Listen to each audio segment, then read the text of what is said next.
Hello everyone, welcomes to all in our Bharat YouTube channel. जैसा कि अभी तक आप लोगों ने देखा कि किस तरह से ब्रिटिश ईस्ट इंडिया कंपनी हमारे इंडिया के अंदर एंटर करती है और फिर कुछ समय बाद लॉस में जाने की वजह से ब्रिटिश पार्लियामेंट क्या करती है, उस ब्रिटिश ईस्ट इंडिया कंपनी को रेगुलेट करने के लिए कुछ एक्ट पास करती है, जिसमें सबसे पहला एक्ट था रेगुलेटिंग एक्ट ऑफ 1773, जिसके अंदर कुछ कमियां थी और उन कमियों को दूर करने के लिए पिट्स इंडिया एक्ट 1784 लागू किया गया। और इस पिट्स इंडिया एक्ट के बाद में 1813 के अंदर बहुत लंबे समय तक पिट्स इंडिया एक्ट ने बहुत ही एफिशिएंटली काम किया।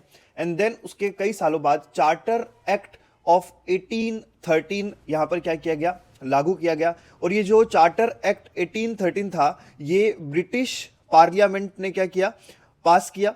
ठीक है, ईस्ट इंडिया कंपनी को रेगुलेट करने के लिए अगले 20 साल तक, यानी कि चार्टर एक्ट अगले 20 साल तक ईस्ट इंडिया कंपनी को रेगुलेट करने के लिए दिया गया। यानी कि 1813 से लेकर के 1832 तक, या फिर आप बोल सकते हैं 33 तक रेगुलेट किया चार्टर एक्ट के थ्रू, जो 1813 में आया था। उसके बाद में 1833 का चार्टर एक्ट आया, तो वो हम नेक्स्ट वीडियो में पढ़ेंगे। लेकिन फिलहाल हम बात करते हैं चार्टर एक्ट ऑफ 1813 के अंदर क्या क्या बदलाव किए गए, क्या क्या बातें की गई। जैसे कि आपने देखा था कि पिट्स इंडिया एक्ट के अंदर अभी तक यहां पर मोनोपोली थी ट्रेड की ईस्ट इंडिया कंपनी को, तो उस मोनोपोली को क्या किया गया, खत्म किया गया और बोला गया अब अदर कंपनीज भी क्या कर सकती हैं, आकर के इंडिया के अंदर ट्रेड कर सकती हैं।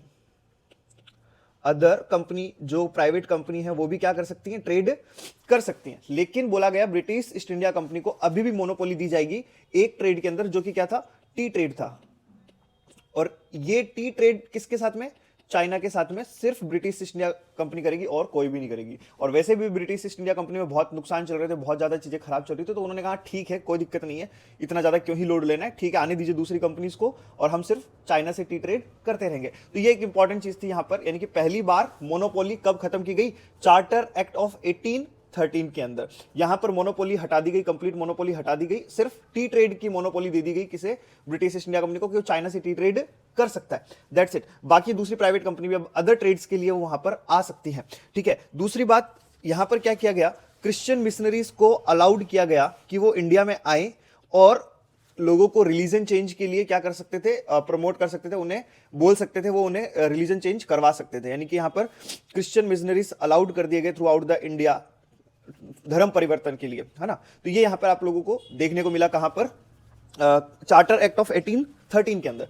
तीसरी इंपॉर्टेंट चीज यहां पर क्या किया गया, ब्रिटिश जो ईस्ट इंडिया कंपनी थी, या जो चार्टर एक्ट था, यानी कि ब्रिटेन की पार्लियामेंट थी, उसने पहली बार हमारे लिए कुछ अच्छा सोचा और हमें एजुकेशन के लिए क्या किया, हमारे लिए अलग से क्या रखा, बजट रखा कि भाई आप क्या कर सकते हैं, एजुकेशन के लिए भी अब आगे बढ़ सकते हैं। और एजुकेशन के लिए इन्होंने अलग से बजट पास किया, अलग से कुछ राशि को क्या किया, अलग किया। उसके अलावा लोकल बॉडीज को भी अलाउड कर दिया कि आप क्या कर सकते हैं, टैक्स कलेक्ट कर सकते हैं। तो ये कुछ कुछ अच्छी चीजें कर रहे हैं हम इंडियंस के लिए, वो, है ना।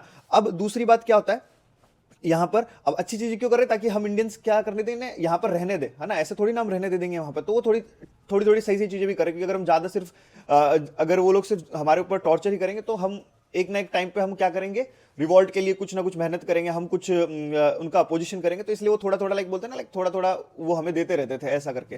ठीक है, उसके अलावा यहां पर इंपॉर्टेंट चीज है lease life of 20 more years, यानी कि 1813 से अगले 20 साल तक इन्होंने क्या कर लिया, अपने यहां पे कंट्रोल करने के लिए चीजों को क्या कर लिया, ऑन रखा, है ना। अब देखो यहां पर इंपॉर्टेंट चीज आती है कि भाई कंट्रोल कैसे होगा। ठीक है, कंट्रोल किस तरह से किया जाएगा यहां पर कंपनी को, तो यहां पर सेम ही चीज था। ठीक है, जो कंपनी का कंट्रोल था वही सेम पिट्स इंडिया की तरह था। जो कंट्रोल था अगेन पिट्स इंडिया की तरह, वही दो बॉडीज, कौन कौन सी, अगर आपको याद हो तो, कोर्ट ऑफ डायरेक्टर्स और दूसरी board of control. Board of control, जैसा कि आपको पता है, कोर्ट ऑफ डायरेक्टर्स के अंदर वही कितने मेंबर थे, 24 मेंबर्स थे। ठीक है, जो कि कमर्शियल पर्पस के लिए थे, जो कमर्शियल पर्पस के लिए। तो बोर्ड ऑफ कंट्रोल में 6 मेंबर थे, जो कि पॉलिटिकल पर्पस के लिए थे, यानी पॉलिटिकल कंट्रोल के लिए यहां पे प्रेजेंट थे। रूल मेकिंग,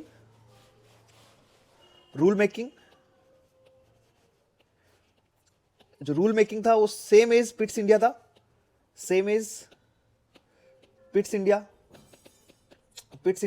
अब इसमें क्या था, सेम वही, एक था हमारा गवर्नर जनरल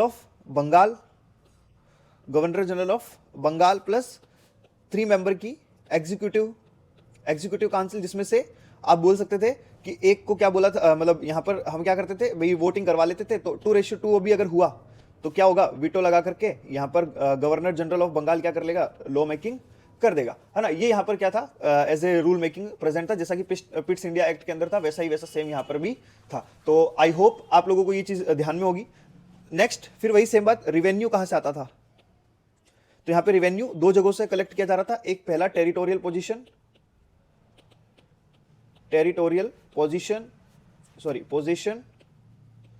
ठीक है, पोजीशन, और दूसरा कमर्शियल रिवेन्यू, यानी कि वहां के लोकल लोगों से टैक्स जो कलेक्ट करते थे वो, और दूसरा जो कमर्शियल रिवेन्यू होता था वो वहां पे क्या होता था, as a source of revenue देखने को मिलता था। तो ये हमने बात की किसके बारे में, चार्टर एक्ट ऑफ 1833।